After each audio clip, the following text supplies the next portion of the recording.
Beholders, one of the most iconic monsters of D&D. These xenophobic floating orbs are a lot more deadly than they first appear. Being in every version of Dungeons & Dragons since the first, there's a lot of weight to running a climatic encounter with these eye tyrants. While beauty is in its eyes, at the end of the day, they still want to win. Constitution is the Beholder's highest stat at a hefty 18, allowing it a +4 ability modifier.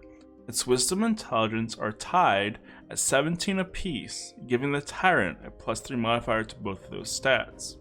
The next highest is Charisma at 15, followed by its Dexterity at 14, giving the Aberration a +2. Its lowest stat is a Strength score of 10, making it have a +0 to all strength-based skills and saves.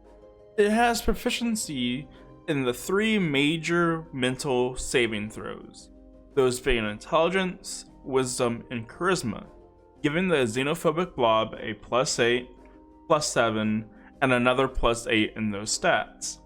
The Beholder also has expertise in the Perception skill, making it have a +12, meaning its passive perception is 22.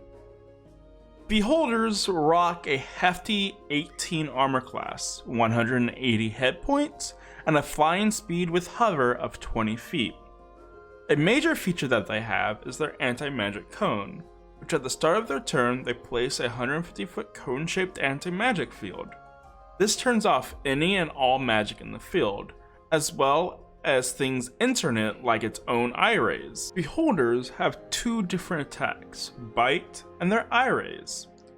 Bite has a +5 to hit, meaning it has a 40% chance of hitting a paladin in plate armor.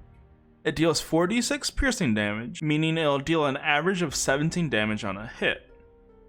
The thing that makes Beholders iconic are its other attack, their eye ray action.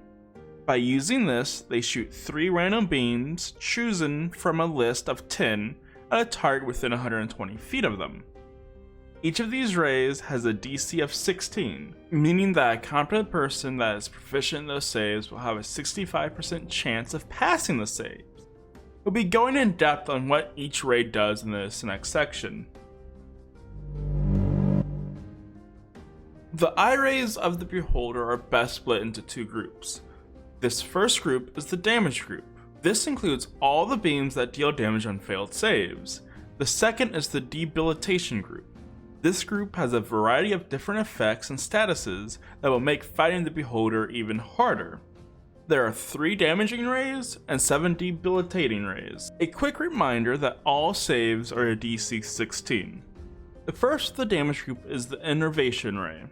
This beam is a Constitution save inducing attack. The target fails, it takes 8d8 necrotic damage. This is about an average of 36 damage, and then 18 average damage on a save. Disintegration Ray is next up.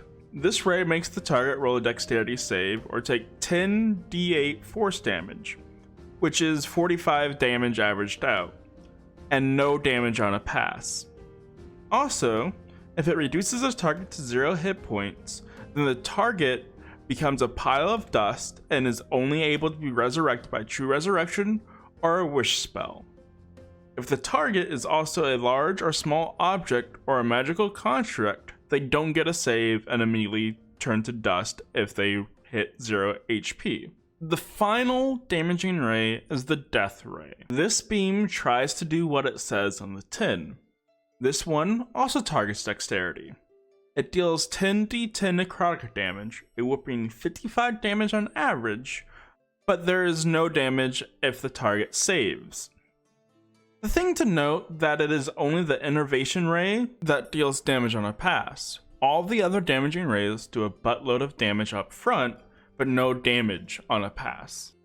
Following these are the Debilitation Rays, the first of which is the Charm Ray. This ray targets a creature's Wisdom save. If they fail, they are charmed by the Beholder for 1 hour or until the Beholder harms the creature. The Beholder's Paralyzing Ray is extremely debilitating. If someone fails a Constitution save, they are paralyzed for 10 rounds. they can at least repeat the saving throw at the end of each of their turns. The Fear Ray does as it says and causes the target to become frightened for 10 rounds on a failed Wisdom saving throw. Once again, the target can repeat the save again at the end of their turn. Next up is the Slowing Ray. On a failed Dexterity saving throw, the target's speed is halved for 1 minute. The target can't make reactions and can only do an action or bonus action, not both on its turn. This is another ray that allows a save at the end of the target's turn to stop it early. The Telekinetic Ray is an interesting one. After failing a strength saving throw, the target can be moved by the beholder 30 feet in any direction, including up. It is also restrained by the ray's telekinetic grip until the start of the beholder's next turn. The Sleep Ray is the penultimate debilitating ray. This beam causes the target to become unconscious for 10 rounds unless they can pass a Wisdom saving throw. They wake up from the slumber if they take damage or another creature takes an action to wake it. The final and last ray is the worst out of all of the debilitating types, and that is the Petrification Ray. Like a majority of the other rays, this one targets dexterity as its saving throw of choice. On a failed save, the target begins to turn into stone and is restrained. On the next turn, the target makes the same saving throw again. If they pass, the effect ends. If they fail, then they are now petrified until someone is able to cast Greater Restoration or a similar type of spell. If used correctly, each ray is devastating in its own right. But these are all the beholder has up its non-existent sleeves. A beholder is one of the few legendary creatures in the monster manual, allowing it access to legendary actions and lair actions. Legendary actions allow it to act at the end of another creature's turn. It can only do this a total of 3 times per round. It can also only do one thing with its legendary action, which is to fire off a single random eye ray. Lair actions, on their hand, happen only in its lair and on initiative count 20. The beholder has 3 options to use, but it can't repeat the same one twice in a row, and it can't choose the option again until it has chosen all 3 of the options. Those 3 options are creating a 50-foot square of difficult terrain within 120 feet, making the walls grapple people within 10 feet of them, and shooting a random eye ray at a target of the beholder's choice within 120 feet.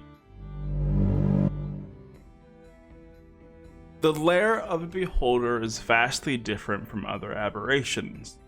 This is mainly due to the fact of its constantly flying nature. This means connections between rooms don't have to be ground level. Also, due to the beholder's disintegration ray, it can carve new paths through its lair as it sees fit, littering the area with beholder-sized winding holes through it. Due to this and its paranoid nature, means there are multiple bolt holes in every room of its lair, allowing it to run through one hole and appear from a different one. With the beholder's high passive perception intelligence score, it is able to very quickly pinpoint a few things about the party. The first is that it is able to put a character to a class. A quick look from its eye stalks is all it needs to tell who is a wizard and who is a sorcerer, rogue from a ranger, or a paladin from a cleric. This allows it to also know what saves each class is proficient in, as well as class abilities such as a rogue's evasion, a barbarian's rage, or a bard's countercharm. It knows the racial abilities of the group, knowing that halflings get advantage on fear effects, elves can't be put to sleep, and that they have advantage against charms. It is able to pinpoint magic items as magical, but cannot discern their effects or abilities. The first and foremost tactic the beholder uses is staying out of melee range of all combatants. It has fly and the hover keyword for a reason. Use it. The next important thing to realize with the beholder is that it does not have any legendary resistance. While its high wisdom and charisma saves help it combat polymorph banishment, it is still super susceptible to blast spells that target its +2 dex save. This means its only protection from magic users is its anti-magic cone. When it places the cone, it always tries to make sure that whoever is in it must take the dash action to fully get out of it. Beholder's priority to who to have in the anti-magic cone is wizards, then sorcerers, then bards, then clerics, then druids. This priority does change on a party-by-party basis and heavily depends on how the fight is currently going. The way the Beholder uses its eye rays is surgical. Due to knowing the saves of each class, as well as racial benefits, it chooses characters that are most likely to fail the save, choosing the wizard for a telekinetic ray, a barbarian being hit with a charm or frighten ray, and the rogue being hit with a sleep ray. It also doesn't have to choose targets all at once. You can go beam by beam, making new plans as characters fail or pass their saves. This priority changes if someone fails against the Paralyze Ray, Petrification Ray, Telekinetic Ray, or Sleep Ray. Being paralyzed means that the creature automatically fails Dexterity and Strength saving throws, meaning that the save or suck rays of Death and Disintegration always hits. The Petrification Ray gives the Restrained condition, meaning that they have disadvantage on Dexterity and Strength saves as well, including the second save for the Petrification Ray. The Telekinetic Ray also gives the Restrained condition, and the Sleep Ray gives the Unconscious condition, as well as the Prone condition. For Lair actions, the Beholder uses Difficult Terrain Lair action first, placing it on a person that goes after it. This allows the Beholder to turn its anti-magic cone on them and keep them inside it for longer, as they have to use their dash action to get out of the difficult terrain. The wall grabbing action isn't too important besides using it as you would the difficult terrain lair action, as a way to keep people in its anti-magic cone longer. The final lair action is an additional eye ray. It's useful, but is just as random as all the others, so you can't really plan around it. When the Beholder is reduced to a quarter of its health, it either tries to bargain with the party for a way out of its current predicament, or it uses one of its many bolt holes to escape and plan to defeat your party, setting up another villain that you can use in your campaign. If you enjoyed the video and would like to see more, subscribe. And if you would like to choose what monster I cover next on the Monster Wants to Win, make sure you follow my community posts.